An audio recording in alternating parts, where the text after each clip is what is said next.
Hello friends, welcome back to my channel. ட்ராமாக்குள்ள போறதுக்கு முன்னாடி மறக்காம இந்த வீடியோக்கு ஒரு லைக்கை போட்டுருங்க. சரி, வாங்க ட்ராமாக்குள்ள போகலாம்.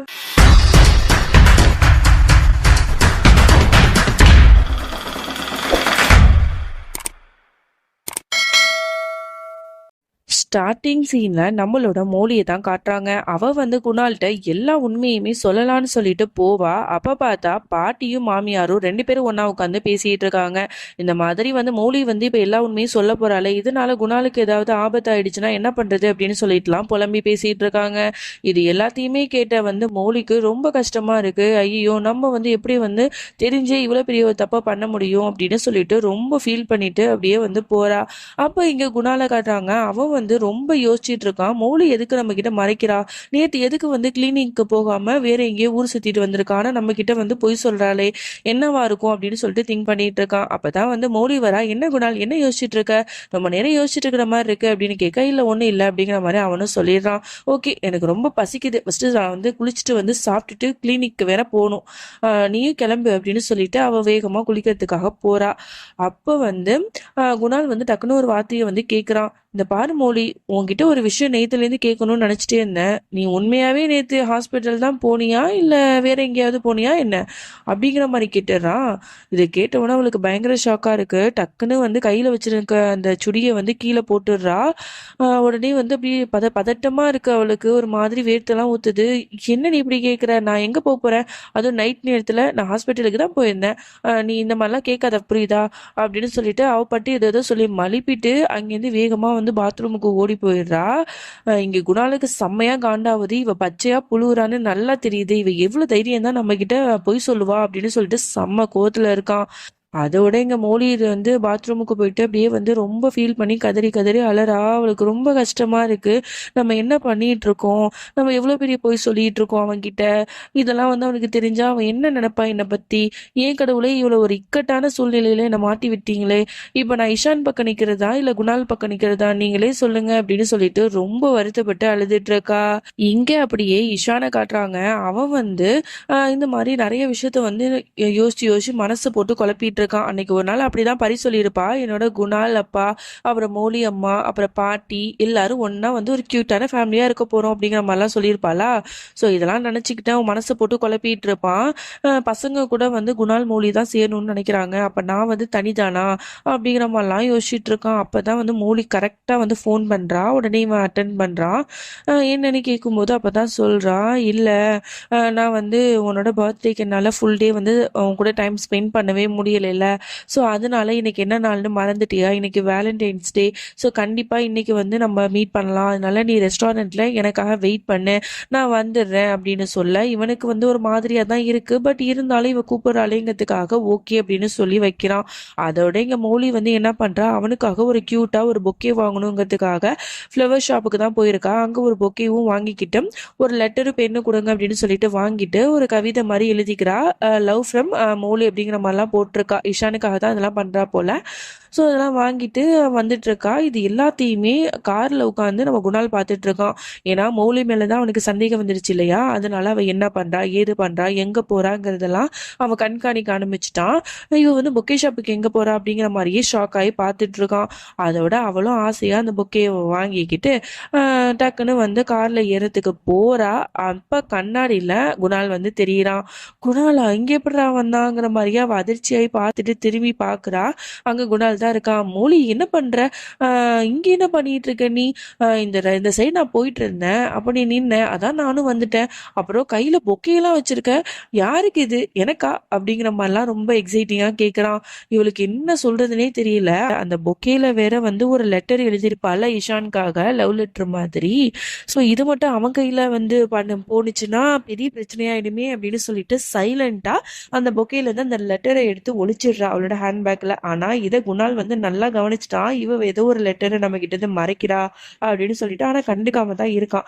அதை கேட்டுக்க மாட்டான். உடனே அந்த பொக்கையை வாங்கி வச்சுட்டு அப்பதான் கேட்குறான், யாருக்கு தான் வாங்கியிருக்க சொல்லு அப்படின்னு கேட்க, நான் உனக்கு தான் வாங்கினேன் குணால் அப்படின்னு சொல்லிட்டு பொக்கையை கொடுத்துட்றா. கையில பார்த்தா ஒரு ஷர்ட் இருக்கு, அதையும் வாங்கி வச்சுட்டு, ஓ எனக்காக தான் வாங்கியிருக்கியா அப்படின்னு சொல்லிட்டு ரொம்ப சந்தோஷப்படுறான். அப்பதான் கேட்குறான், ஆமா மௌலி, இதே ப்ளூ கலர் ஷர்ட் தான் அன்னைக்கு எனக்கு வாங்கி கொடுத்த, இவன் மறுபடியும் அதே கலர்ல எதுக்கு ஷர்ட் எடுத்திருக்க, வேற கலரே உனக்கு தெரியாதா புரியாதா என்ன அப்படின்னு கேட்க இவளுக்கு ஒண்ணுமே புரியல. ஏன்னா அன்னைக்கும் அவ இஷானுக்காக தான் எடுத்திருப்பா, இவன் வந்து அதை மாத்தி போட்டு வந்திருப்பான். அதே மாதிரி இன்னைக்கும் இஷானுக்காக தான் அவ எடுத்திருப்பா, இப்பவும் அதை எடுத்துக்கிட்டான். உடனே இவன் கேட்கும் போது இல்ல இந்த கலர் எனக்கு ரொம்ப பிடிச்சிருந்துச்சு அதனாலதான் எடுத்தேன், உனக்கு பிடிக்கலன்னா சொல்ல மாத்திக்கலாம்னு சொல்ல இல்ல இல்ல நீ எது எடுத்தாலும் எனக்கு ரொம்ப பிடிக்கும் அப்படிங்கிற மாதிரிலாம் அவன் சொல்லிட்டு இருக்கான். அதோட சரி ரொம்ப வெயிலா இருக்கு, சரி வா உன்னை நானே வந்து ஹாஸ்பிட்டல்ல ட்ராப் பண்ணிடுறேன் அப்படின்னு சொல்லிட்டு அவளை அழைச்சிட்டு போயிடுறான். இங்க வந்து அப்படியே வீட்டுல காட்டுறாங்க, மாமியாக்காரங்க வந்து அப்படியே வந்து எல்லாத்தையும் யோசிச்சு பார்த்துட்டு இருக்காங்க. மௌலி சொன்னது இந்த மாதிரி பாவம் மௌலி எவ்வளவு கஷ்டப்பட்டுட்டு இருக்கா, குணாலுக்கு எப்பதான் பழசெல்லாம் ஞாபகம் வரும்னு தெரியலையே அப்படின்னு சொல்லிட்டுலாம் யோசிச்சுட்டு இருக்காங்க. அந்த யோசனையில வந்து அப்படியே பாலை வந்து பொங்க ஊத்திடுறாங்க. அப்படியே வந்து எல்லாமே வந்து பொங்கி வழிஞ்சிருது. அவங்களுக்கு ரொம்ப இதா இருக்கு. சரி வேலைக்காரியாவது கூப்பிடலாம் அப்படின்னு சொல்லிட்டு பிரமிளா எங்க போன அப்படின்னு சொல்லிட்டு கத்திட்டு இருக்காங்க. ஆனா அவ எங்கேயுமே இல்ல. அப்பதான் வந்து பாட்டிக்கு கால் பண்றாங்க. அப்பதான் வந்து பாட்டி சொல்றாங்க இந்த மாதிரி பிரமிளா வந்து என் கூட தான் இருக்கா, நான் வந்து பரிமிஸ்தியை பார்க்கலாம் அப்படின்னு சொல்லிட்டு வீட்டுக்கு வந்திருக்கேன், அதனால நீ வந்து தேடாத எங்க 2 பேரையும் அப்படின்னு சொல்லிட்டு தான் போனை வைப்பாங்க. ஓ அப்படியா அப்படின்னு சொல்லிட்டு அவங்களும் வச்சிருவாங்க. இங்க வந்து வீட்டுக்கு போன உடனே அங்க பரி தான் இருக்கா. உடனே பாட்டியை பார்த்துட்டு ரொம்ப ஹாப்பியா இருக்கா. பாட்டி வந்துட்டீங்களா அப்படின்னு சொல்லிட்டு ரொம்ப சந்தோஷப்படுறா. அவங்களும் வந்து ஆமாமா ஆமா மிஸ்ஸி எங்க அப்படின்னு கேட்க இல்ல அவ படிச்சிட்டு இருக்கா, அவ உள்ளாகத்தான் இருக்கா அப்படின்னு சொன்ன உடனே உனக்காக நான் சாக்லேட்ஸ் எல்லாம் எடுத்துட்டு வந்திருக்கேன் அப்படின்னு சொல்லிட்டு கொடுக்குறாங்க. உடனே வந்து அவளும் சந்தோஷமா அதை வாங்கிக்கிறா. சரி மிஸ்டியை கூப்பிடு அப்படின்னு சொன்ன உடனே மிஸ்டியும் வந்துடுறா. அப்புறம் மிஸ்டியும் வந்து பாட்டியை கட்டி பிடிச்சிட்டு அப்புறம் எல்லாரும் ஒன்னா ஜாலியா வந்து பேசிக்கிட்டு சிரிச்சுக்கிட்டு ஃபன் பண்ணிட்டு இருக்காங்க. இந்த மாதிரியே இங்க போயிட்டு இருக்கு. இங்க அப்படியே இஷானை காட்டுறாங்க. அவன் வந்து அழகா ரெஸ்டாரண்ட்டுக்கு போயிட்டு ரொம்ப நேரமா அவளுக்காக வெயிட் பண்றான். ஆனா அவன் வரவே இல்லை. இன்னும் எவ்வளவு நேரத்தா லேட் ஆகும்னு தெரியலையே அப்படின்னு சொல்லிட்டு யோசிச்சுட்டு இருக்கான். இந்த டேபிளை ஏன் நம்ம இன்னும் கொஞ்சம் லவபிளா மாத்தக்கூடாது அப்படின்னு சொல்லிட்டு அதனால அந்த டேபிள்ல இருந்து அழகா ஃப்ளவர்ஸ்லாம் வச்சு சூப்பரா டெக்கரேட்லாம் பண்ணிட்டு ஒயின்லாம் வச்சு பக்காவா ரெடி பண்ணி அவ வருகைக்காக காத்துட்டு இருக்கான். இங்க அப்படியே வந்து மூலி குணால் 2 பேரும் வந்து கார்ல போயிட்டு இருப்பாங்களா. அப்ப டக்குன்னு வந்து மூலி ரொம்ப சோகமா இருக்கதை இவன் பார்த்து கவனிச்சுட்டு சொல்றான். இந்த மாதிரி வந்து இப்போ உடனே வந்து ஹாஸ்பிட்டல் போகணுமா என்ன அப்படின்னு கேட்க ஏன் அப்படி கேட்குற, ஆமா போகணும் அப்படின்னு சொல்லும் போது இல்லை இன்னைக்கு ஒரு நாள் நீ ரெஸ்ட் எடுத்துக்க, எப்போ பார்த்தாலும் வேலை வேலைன்னு இருந்தீங்கன்னா உனக்கு தான் பயங்கர ஸ்ட்ரெஸ்ஸாக இருக்கும், இன்னைக்கு வேணா நம்ம ரெஸ்டாரண்ட்டுக்கு போகலாமா, உனக்கு ரொம்ப பிடிக்குமே அந்த ரெஸ்டாரண்ட் அப்படின்னு சொல்ல அதே ரெஸ்டாரண்ட்டுக்கு தான் இஷான் வந்து இருப்பான். இவ ரொம்ப குழம்புறா, ஐயோ இவனா அதே ரெஸ்டாரண்ட்டுக்கு கூப்பிடுறானே, இல்லை குணால் அதெல்லாம் வேணாம், ஹாஸ்பிட்டலுக்கு போகணும் எனக்காக பேஷண்ட் காத்திருப்பாங்க அப்படின்னு சொன்ன உடனே எப்போ பார்த்தாலும் இதே சொல்லுவியா, எனக்காக ஏன் டைம் ஸ்பெண்ட் பண்ண மாட்டேன், இன்னைக்கு என்ன டே மறந்துட்டியா, வேலண்டைன்ஸ் டே, ஸோ கண்டிப்பாக நம்ம போகிறோம், நான் போய் காரை வந்து பார்க் பண்ணிட்டு வரேன், அதுக்குள்ளே நீ உள்ளாக்க போயிட்டு டேபிள் புக் பண்ணி ரெடியா இரு, நான் வந்துடுறேன் அப்படின்னு சொல்லிட்டு இவன் போகிறான். ஃபர்ஸ்ட் சரின்னு சொல்லிட்டு மோடியும் உள்ளாக்க போறான். அங்க இஷானை பார்த்துட்டு இஷான்ட்டு எல்லா விஷயத்தையும் சொல்லலாம்னு சொல்லிட்டு போகும்போது டக்குனு இஷானும் வந்து அவளை பார்த்துடுறான். மோலி அப்படின்னு வரான் பக்கத்துல. அப்ப கரெக்டா வந்து குணால் வந்து பின்னாடி வந்து நிக்கிறான். மோலி வந்து கவனிச்சுட்டு அவன்கிட்ட எதுவுமே பேசாம அப்படியே சில மாதிரி நிக்கிறான். அப்பதான் வந்து குணால் வந்து இஷான் நீங்களும் இங்கதான் இருக்கீங்களா, அது சரி, நானும் மோலியும் இப்பதான் வந்து இங்க வரலான்னு சொல்லிட்டு கிளம்பி வந்தோம், அதுவும் இந்த ரெஸ்டாரண்ட் வந்து என்னோட மோலிக்கு ரொம்பவே பிடிக்கும், அதனாலதான் வேலண்டைன்ஸ் டேயே இங்க செலிப்ரேட் பண்ணலான்னு இருந்தோம் அப்படின்னு சொல்லிட்டு பேசிட்டு இருக்கா. ஓ அப்படியா அப்படிங்கிற மாதிரி இஷானு கேட்டுட்டு இருக்கான். அப்ப பக்கத்து டேபிள் வந்து ரொம்ப அழகா டெக்கரேட் பண்ணி பார்க்கவே பக்காவா இருக்கு. அதை பார்த்துட்டு ஆமா நீங்க யாரு கூட வந்தீங்க, என்ன டேட்டிங்கா, அது சரி யாருக்காக வெயிட் பண்றீங்க, உங்க கேர்ள் ஃப்ரெண்டுக்காகவா அப்படிங்கிற மாதிரிலாம் கேட்க அப்படிலாம் இல்லை, சும்மா ஒருத்தவங்களை மீட் பண்ணணும், ஸோ அதனாலதான், வேற ஒன்றும் இல்லை, அவங்க வரத்துக்கு லேட் ஆகும் அப்படிங்கிற மாதிரி சொல்ல ஓ அப்படியா, அது வரைக்கும் நானும் மோலியும் இந்த டேபிளை வந்து எடுத்துக்கவா அப்படிங்கிற மாதிரி கேட்க ஷோர் உட்காருங்க அப்படிங்கிற மாதிரி சொல்லிட்டு அவனும் அங்கே உட்காந்துக்கிறான். அதுக்கப்புறம் எல்லாரும் ஒன்னா சேர்ந்து ஒயின்லாம் வந்து குடிக்கிறாங்க.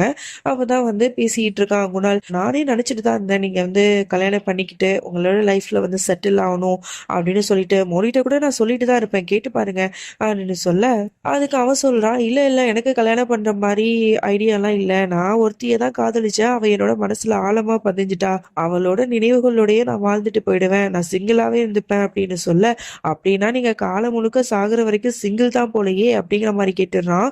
உடனே வந்து மோலி திட்டுறா, என்ன குணால் என்ன பேசிட்டு இருக்க, இப்பெல்லாம் பேசாத அப்படின்னு சொல்ல இதுல என்ன இருக்கு, அவர் உண்மையை தானே சொல்றாரு, ஆமா அவ மட்டும் கிடைக்கலன்னா நான் சிங்கிளா தான் இருப்பேன் அப்படின்னு சொல்லிட்டு அவன் மட்டும் அந்த இடத்த விட்டு எந்திரிச்சு போயிடுறான். உடனே மோலி திட்டிட்டு இருக்கா, உனக்கு என்ன பைத்தியமா, எதுக்கு அவர்கிட்ட வந்து இப்பெல்லாம் பேசுற, அவரை ஹர்ட் பண்ற மாதிரிலாம் ஏன் பேசுற அப்படின்னு கேட்க என்ன நீ மௌலி இப்பெல்லாம் பேசிட்டு இருக்க, நான் சும்மா விளையாட்டுக்கு தானே சொன்னேன், இதுல என்ன இருக்கு, அவர்லாம் கோச்சுக்க மாட்டான் புரியுதா, நீ அமைதியா இரு அப்படிங்கிற மாதிரிலாம் குணால் வந்து சொல்லிட்டு இருக்கா. ஆனா மௌலி வந்து சமாதானம் ஆகவே இல்ல. "நீ இந்த மாரி பேசுறத ஃபர்ஸ்ட்டு நிறுத்து. அடுத்தவங்கள ஹர்ட் பண்ற மாரி பேசாத. இது எனக்கு சுத்தமா பிடிக்காது. வா கிளம்பலாம்" அப்படின்னு சொல்லிட்டு மூஞ்சில அடிச்ச மாரி சொல்லிட்டு டக்குனு அங்கேருந்து கிளம்புறா. குணாலுக்கு ரொம்பவே ஒரு மாதிரி இருக்கு. என்னடா இது இவ எதுக்கு வந்து இஷானுக்கு ஏத்துட்டு நம்மள வந்து இவ்வளோ ஹர்ட் பண்ற மாரி பேசுறா? அப்படிங்கிற மாரி அவளே பார்த்துட்டு இருக்கான். அதோட இந்த பாட்ட நம்ம முடிச்சுக்கலாம். இதுக்கப்புறம் என்ன நடந்துச்சு அப்படின்னு சொல்லிட்டு நம்ம நாளைக்கு பார்க்கலாம். அதுவரைக்கும் என்னோட காத்திருங்கள். பாய்.